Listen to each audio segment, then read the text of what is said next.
जय श्री कृष्ण, जय राधे राधे। 24वां अध्याय श्री कार्तिक मातम। जय गणेशाय नमः। राजा पृथु ने देव ऋषि श्री नारद जी से पूछा कि नारद जी, आपने तुलसी के इतिहास, व्रत, महात्म के बारे में कहा है।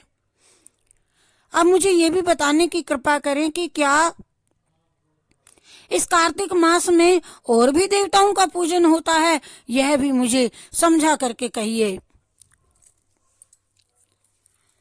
तो श्री नारद जी बोले कि पहले समय पर्वत के निकट कर्तिपुर में एक धर्मात्मा ब्राह्मण धर्मदत्त नामक रहता था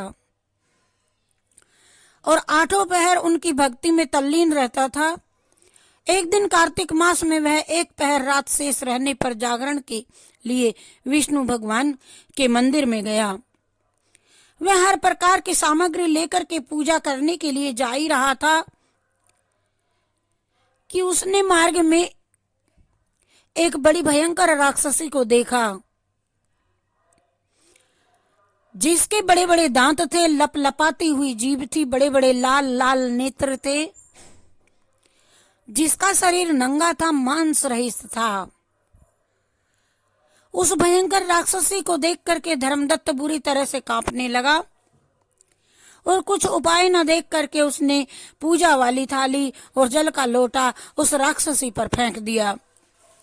राक्षसी, क्योंकि उसने भगवत नाम का जप करते हुए वह सामग्री और जल का लोटा जिसमें कि तुलसी दल पड़ा हुआ था उसको उसके ऊपर फेंक दिया था, मारा था, और इससे उसके जन्म जन्मांतर के कल्प कल्पांतर के पाप नष्ट हो गए और उसे अपना पूर्व जन्म स्मरण हो आया। वह हाथ जोड़ करके धर्मदत्त के चरणों में गिर पड़ी और उसने कहा, हे विप्र, मैं पूर्व जन्म के कर्मों के फल से इस अवस्था को प्राप्त हुई हूँ। नारद जी ने कहा कि हे राजन, उसको इस प्रकार प्रणाम करते देख करके अति विस्मित होकर के धर्मदत्त ने कहा, तेरी यह अवस्था किस कर्म के फल से हुई है? तू पूर्व जन्म में कहाँ रहती थी और तेरा कैसा चरित्र था? मुझे ये सब कुछ तू मुझे बता दे, समझा दे।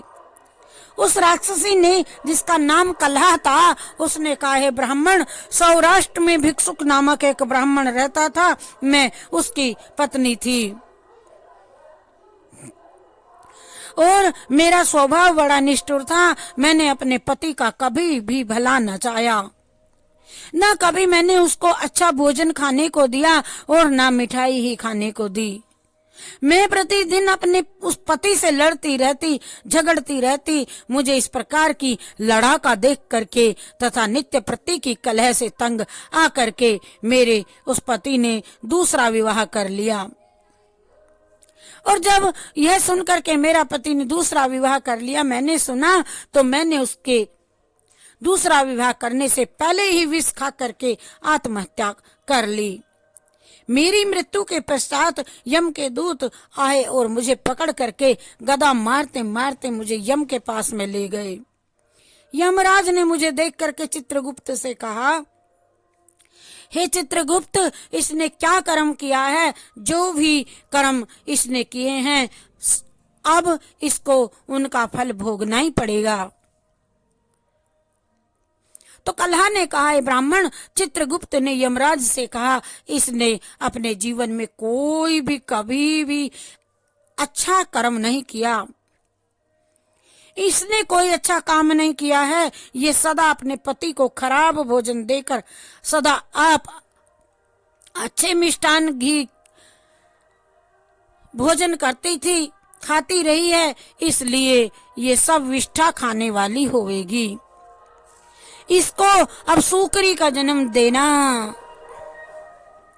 इसको अब सूकरी जन्म दिया जावे, क्योंकि ये अकेले ही पाक बर्तन में भोजन करती थी, इसीलिए यह अपने बच्चों को खाने वाली बिल्ली होगी।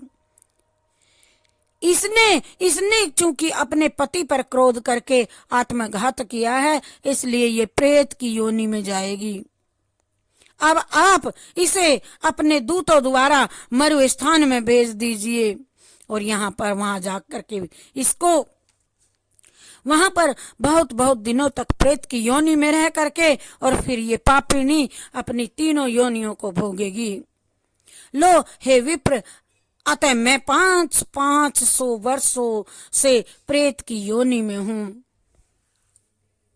और भूख प्यास के कारण नित्य दुखी रहती हूँ। एक दिन भूख से तंग आकर के मैं एक वेश्या के शरीर में प्रविष्ट हो गई और उसके शरीर द्वारा मैं कृष्ण और वेणी के संगम पर के देश में आ गई। मैं वेणी संगम में आ पहुंची। मैं उस विष्णु के शरीर में रहती थी और एक दिन भगवान शंकर व विष्णु भगवान ने मुझको बलात् उसके शरीर से बाहर निकाल दिया। फिर मुझे अब आप दिखाई दिए। आपके लोटे में से तुलसी जल का एक छींटा मेरे ऊपर पड़ा, जिससे कि मेरे सभी पाप नष्ट हो गए। हे द्विजोत्तम, अब आप मुझे यह बतलाइए कि आगे होने वाली तीनों योनियों और इस प्रेत देह से मेरी मुक्ति किस तरह से होएगी। धर्मदत्त कल्ला की बात सुन करके और के उस पिछले कर्मों और उसकी वर्तमान अवस्था को देख करके बड़ा दुखी हुआ और उसका दुख देख करके उसका चित्त पिघल गया। फिर उसने दुखित भाव से कहा, हरि शरणम हरि शरणम हरि शरणम हरि शरणम हरि शरणम हरि शरणम हरि शरणम हरि शरणम।